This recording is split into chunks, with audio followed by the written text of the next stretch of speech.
जय संविधान जय भारत. मी संजय कांबळे, बहुजन प्रवाह news channel संपादक. सर्वांचे स्वागत करतो. पुणे दिनांक 29/12/2025 रोजी दौंड पंचायत समितीसमोर मुकुंद वेताळ गेली 3 दिवसापासून अमरण उपोषणास बसले आहेत. स्वामी चिंचोली येथील ग्रामस्थ सोमनाथ कृष्णा वेताळ याला रमाई आवास योजनेअंतर्गत घरकुल मंजूर झाले असता गट नंबर 420 मध्ये बांधकाम न करता गायरान जमिनीवर घरकुलचे काम सुरू आहे. स्वामी चिंचोली येथील ग्रामपंचायत याला पाठीशी घालत आहे. त्वरित बांधकाम थांबवून संबंधितावर कारवाई होत नाही तोपर्यंत अमरण उपोषण सोडणार नाही, असे उपोषणकर्ते मुकुंद वेताळ यांनी बहुजन प्रवाह चॅनलशी साधलेल्या संपर्कात जाहीर केले आहे.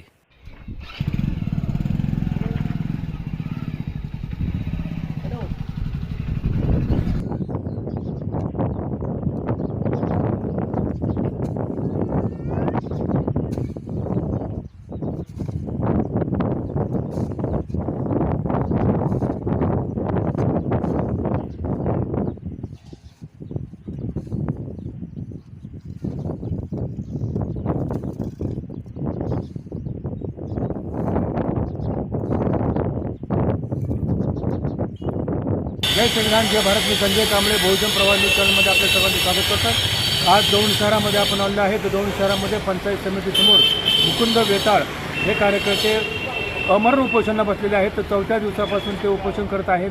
तर त्यांचा विषय आहे की स्वामी चिंचोली येथे रमाई घरकुल योजना जी मंजूर करण्यात आलेली आहे आणि त्या मंजुरीचा लाभ घेणाऱ्या समोरची जी पार्टी आहे त्यांनी 420 ह्या गट क्रमांकामध्ये घरकुलची मागणी केली होती, परंतु ती घरकुल मंजूर झालेलं असताना देखील ते घरकुल इतरत्र दुसऱ्या गायरान जागेमध्ये बांधण्यात येत आहे. आणि ते घरकुल बांधण्यासाठी स्थानिक स्वामी चिंचोली येथील ग्रामपंचायत तिथले जे तिथले जे अधिकारी आहेत ते सर्व त्याला जबाबदार आहेत आणि ते त्यांना पाठीशी घालत असल्यामुळे ते अतिक्रमण त्या ठिकाणी होत आहे.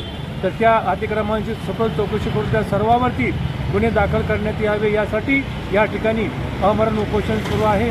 तर आपण शेठ मुकुंद वेताळ यांच्याशी आपण संवाद साधूया आणि काय त्यांचे प्रश्न आहेत आणि काय त्यांचे आरोप प्रत्यारोप आहेत ते आपण जाणून घेऊया. आणि या सर्व कर्मचाऱ्यावरती ग्रामपंचायतीवर स्वामी चिंचोली ग्रामपंचायतीवरती सर्व संबंधितावरती गुन्हे दाखल करण्यात यावे तर अशी त्यांनी विनंती केलेली आहे. आणि त्यांचा असा प्रश्न आहे की पुणे जिल्हाधिकारी व जिल्हा परिषद अध्यक्ष यांनी सखोल चौकशी करून त्यांच्यावरती कारवाई करावी अशी त्यांची मागणी आहे. म्हणून ते अमरण उपोषण करीत आहेत दौंड शहरामध्ये पंचायत समितीसमोर. दादा आपलं नाव सांगा. माझं नाव राहणार तालुका दौंड जिल्हा पुणे. आता हे आपण अमरण उपोषण सुरू केलेलं आहे, कशा संदर्भात केलेलं आहे, काय कारण आहे सविस्तर माहिती सांगा. 22/12 इथं पंचायत समितीपासून उपोषणला बसलेलं की आमच्या 22ला मूल्य प्रवृत्तीचा सोमनाथ किसन वेताळ नावाचा व्यक्ती आहे. त्यांनी माझ्या जागेत 3 ते 4 फूट अतिक्रमण केलेले. मी ग्रामपंचायतला अर्ज केला. ग्रामपंचायतीने तिथे मिटिंग लावली. त्या मिटिंगमध्ये मिटिंग घेतली. तर मिटिंग ची तारीख आहे 16/4/25ला मिटिंग घेतली. आणि तिथं आम्हाला त्या मिटिंगमध्ये म्हणजे सांगितलं पत्राद्वारे की तुम्हाला जे काय म्हणायचं आहे 22 तारखेला तुम्ही पुरावे घेऊन तिथं ग्रामपंचायतीमध्ये हजर राहा. बरं. मग मी माझे जागेचा उतारा वगैरे मी घेऊन गेलो. आणि जो कोण घरकुल लाभार्थी सोमनाथ किसन वेताळ त्याच्याकडे कुठलाही पुरावा नसताना त्यांनी तिथं ग्रामपंचायतीमध्ये जबाब दिला की माझ्याकडे तो मालकीचा कुठलाही पुरावा नाही, ते गायरान झाले घरकुल बांधतो. तर दुसरा ह्याच्यात महत्त्वाचा मुद्दा आहे सर, त्यांनी प्रस्ताव दिलेला आहे कोल्हापूर हवेच्या कडेचा 420 गट नंबर 420. आणि तो जे घरापासून तिथं बांधकाम करतो गावात तिथं 3 किलोमीटर तर मग ग्रामपंचायतनी त्यावेळेस त्याच्यावर लगेच कारवाई करायला पाहिजे. प्रस्ताव कुठला दिला आहे? बरोबर, शेतातला दिला. आणि ती गावठाण जागेत गायरान जागेत त्यांनी लगेच त्याच्यावर गुन्हा दाखल करायचा. कायद्याचं उल्लंघन केलेलं आहे. सरळ ती स्वाती लोंढे आणि सरपंच. अच्छा, स्वाती लोंढे कोण आहेत?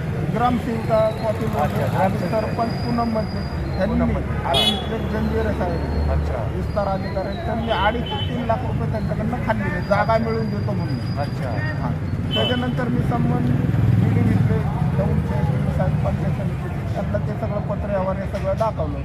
मग त्यांनी एक पत्र काढलं 19/5/25ला पत्र काढलं की असा लाभार्थी आहे, त्याने असा प्रस्ताव दिलेला आहे आणि तो घरकुल बांधतोय गायरांजाच्यात असा ग्रामपंचायतमध्ये जबाब दिलेला आहे. तर त्यांनी आपल्या शासनाची फसवणूक केलेली, त्याच्यावर गुन्हा दाखल करण्यात यावा, अतिक्रमण पाडण्याचे गुन्हा दाखल करण्यात यावा पत्रात असं केलेलं.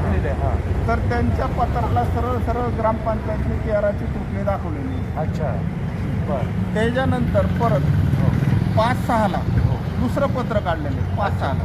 बरं. तर त्या पत्रातला सुद्धा केराची टोपली दाखवलेली. अच्छा. मग तसं झाल्यावर मी तहसीलदार साहेबांपाशी उपोषणला बसलो. उपोषणला बसलो तिथं एक 5 दिवस उपोषणला बसलो. तिथं मी मला एक 3-4 पत्र दिले की असं करू तसं करू, ह्याच्यावर कारवाई करू. त्याच्यावर कुठलंही जे काय आश्वासन दिलेलं कुठलीही पूर्तता झालेली नाही. म्हणून मी परत पंचायत समितीपासून उपोषणला बसलो. उपोषणला आजचा माझा 4था दिवस आहे.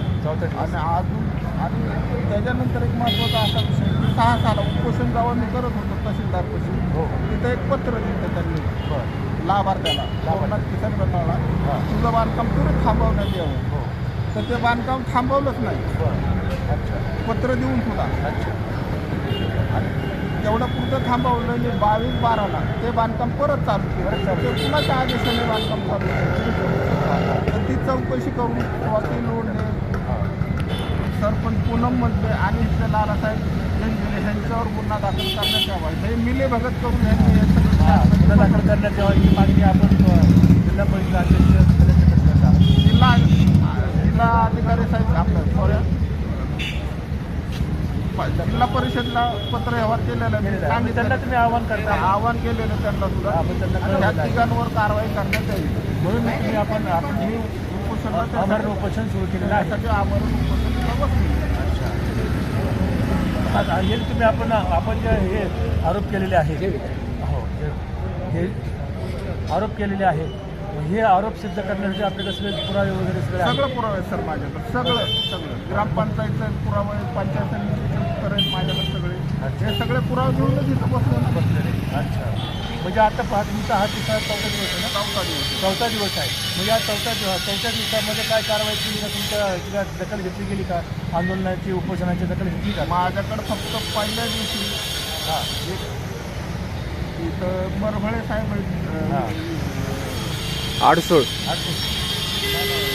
बिडू म्हणून मरभळे साहेब तर ज्या दिवशी उपोषणला बसलं त्यांनी 4 दुसऱ्याकडे दिलतात, ते रजेवर होते. आणि ते अडसून साहेब आलते माझ्याकडं असं असतं.